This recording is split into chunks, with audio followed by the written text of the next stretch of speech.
Hey everybody, we're going to make survival bushcraft knives out of some really inexpensive knives.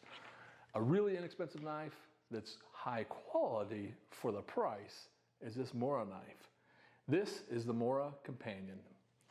It's a carbon steel blade, and the reason I like carbon steel blade is because I like to put a nice little patina on it, and I like how easy it is to sharpen, and it holds the edge a little bit better than a stainless steel knife. So that's why I'm going with this carbon steel Mora knife.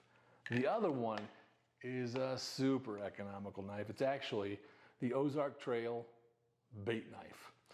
This one's made for saltwater, so it's got a stainless steel blade. It's a really inexpensive blade.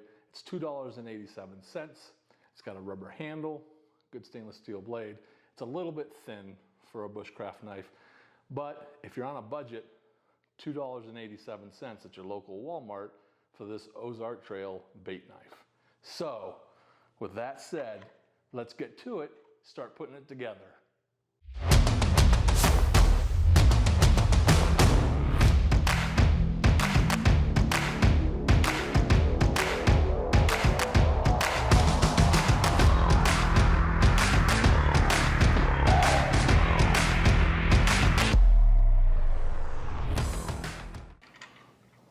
So one of the first things we're going to need is this 20mm drill bit.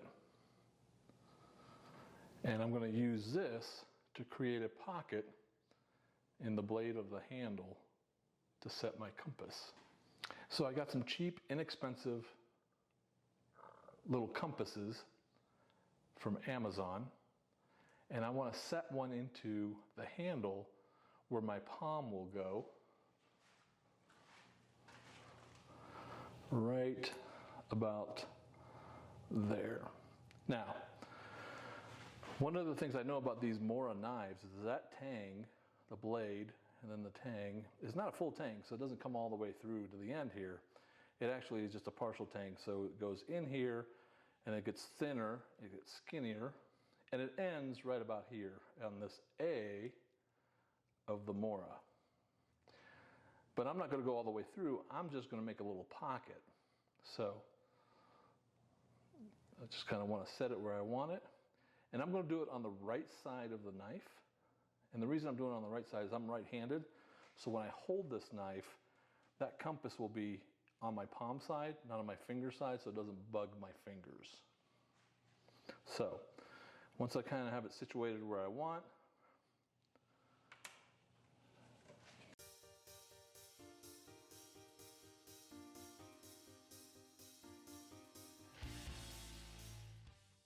pick the right spot to drill this. And you want to do it on a low speed.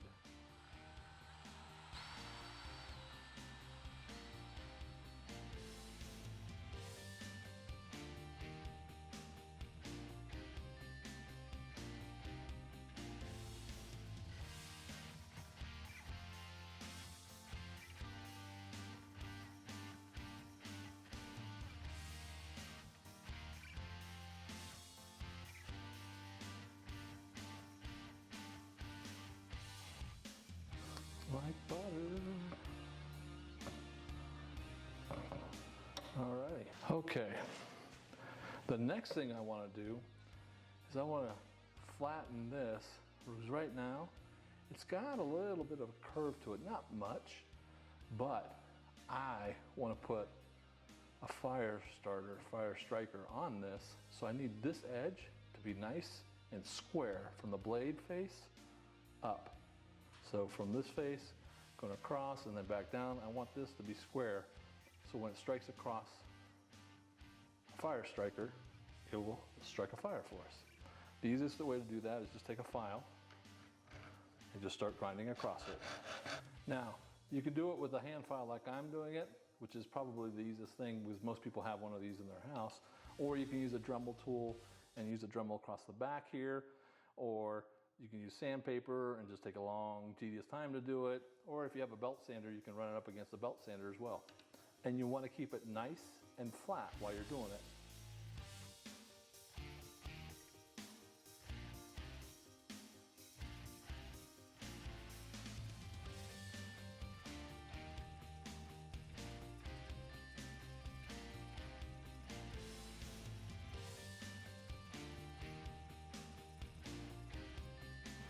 Okay, let's loosen this up a little bit and see what kind of spark we can get. Good stuff, don't you think? Striker, and this is nice and square on the back. Getting a good spark on this. We're done with that part. So, the next thing we need to do is we need to put a nice little patina on this blade now that we got it sanded down. And the easiest way to do that for me is to use mustard or vinegar. The acidic reaction that happens with carbon, it's a similar product to rust. It puts a nice little corrosion basically that protects this carbon steel from rusting. So you're using a different type of basically rust to protect the blade, to give it a little bit of protection from the elements. So I like to use vinegar, and it's because it's so easy. Step one is to wash this blade and get any kind of oil or grease off of that blade. Then once we have it all cleaned up, we'll dip this knife blade to about right here in vinegar, and we'll let it sit for about, oh, they say 2 or 3 hours, but I let it sit for about 6 hours. It's not going to hurt the blade to sit a little bit longer.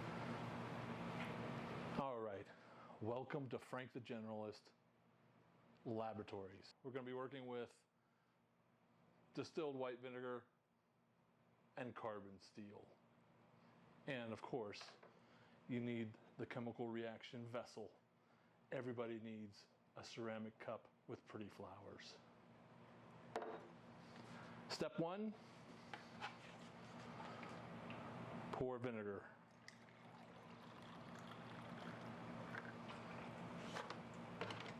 Step two, check depth. Step three, add more vinegar.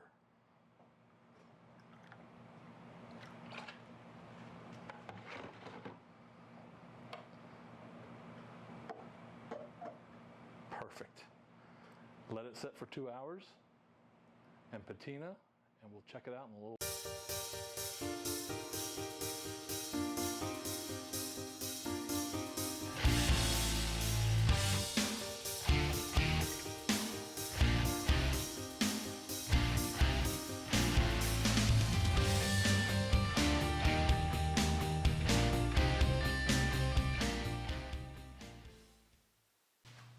Okay, so I've got the knife out.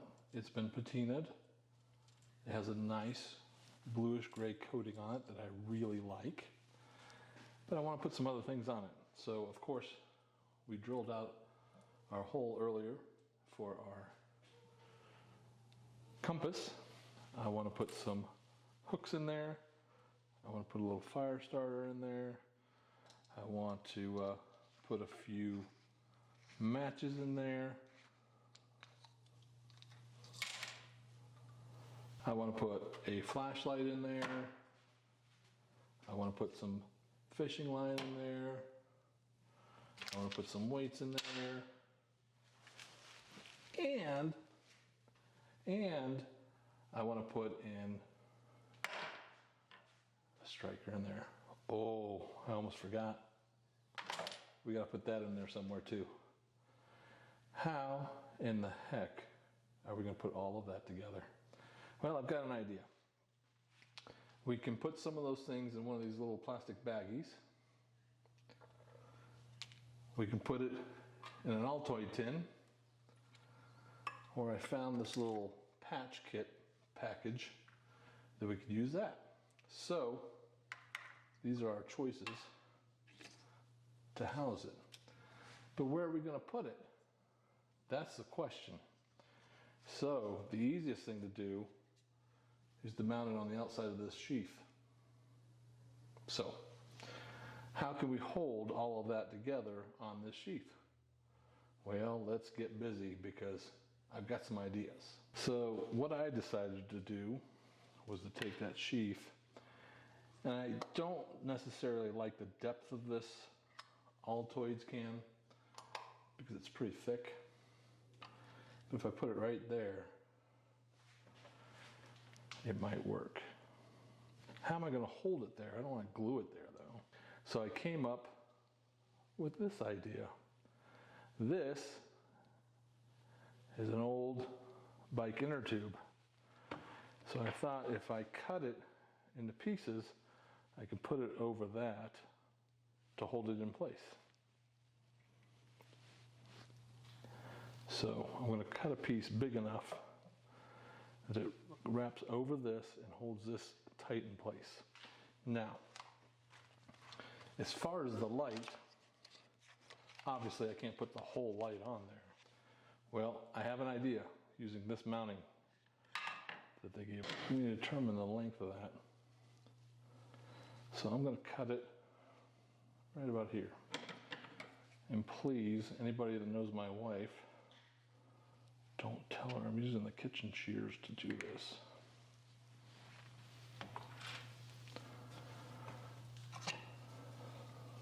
Okay. Let's put our things in there that we want in there. So we want some hooks.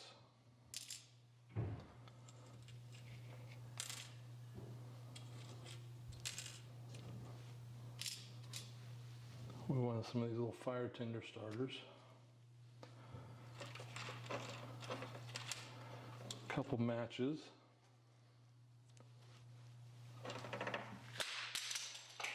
Couple matches, and we will just snip the ends of these off so that they fit. We'll throw a striker in here. We'll throw a couple of these weights in there. Alrighty. Then the last thing I'm going to throw in there is a little fishing line, and that's about 30 foot of fishing line in there. And then we can close this baby up. Maybe.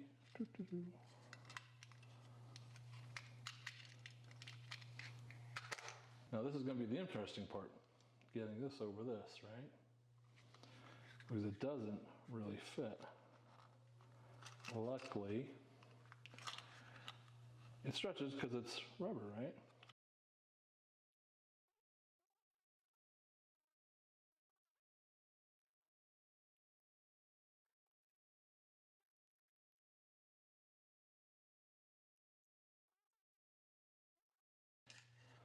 She's on there. It's a little thick. And the thing I'm concerned about was weight. I didn't want it to be super heavy, but it's not. That Altoids tin is really light, and it actually has room for more stuff, so I really could put a lot more things in it. And it's really easy to get off. I mean, I could just slide it right off the end here if I wanted to, so it's kind of nice. Now, we've got this light to deal with, and how we're going to put that on there. Well, there's a couple ways we could do it. We could take it out of that sling like this and mount it right here with a couple thin bands of this inner tube here. And then it becomes kind of like a rubber band, but they're so thick. Alrighty, so I've struggled a little bit to get that on there, but as you can see, two thicker rubber bands going there and holding this in place. The reason I have it like this, and you can see it's a 90-degree flashlight, so it's going down, the knife goes down here, this is 90 degrees, is because when you're walking, if I have this on my belt clip, I can hit this light and it lights up where I'm walking at night. I also want to get the striker on there. Super easy now, because now I've got this on the other side, I can just put it right here. So I'll put it on the back side. But there it is. Okay. And the other thing I need to do is I need to permanently attach that to this rubber, that compass to this rubber. Now, to put that compass onto the knife permanently, I'm going to slide these out of the way, and I'm going to bring in my high-tech mixing table and some of this DevCon Home 2-ton epoxy clear.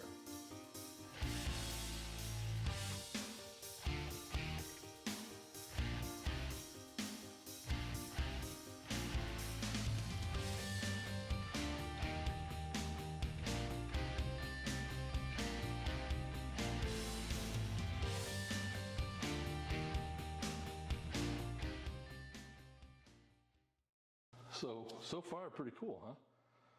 We got a light, we got a compass, we got a good knife, we got a striker, we got the back of the blade that's got a 90 degrees so we can use it on the striker to get a good spark. We got some fire tinder inside that box. We got a hook, some fishing line, a couple weights, and a couple matches. Now we can put more stuff in there too, but that's just the basic stuff that I want.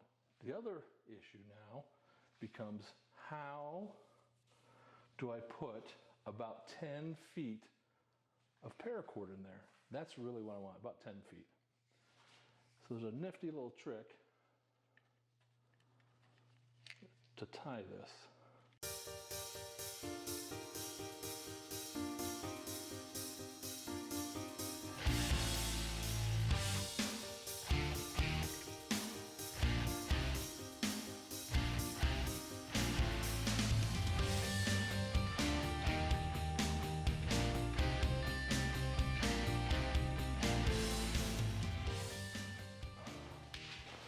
There she be.